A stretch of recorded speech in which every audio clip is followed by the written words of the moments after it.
أعوذ بالله من الشيطان الرجيم. بسم الله الرحمن الرحيم. ويل للمطففين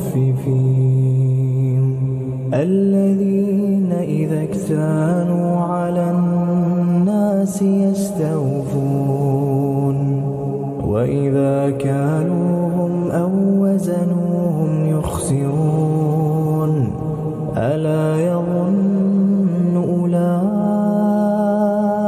أنهم مبعوثون ليوم عظيم يوم يقوم الناس لرب العالمين. كلا إن كتاب الفجار لفي سجين وما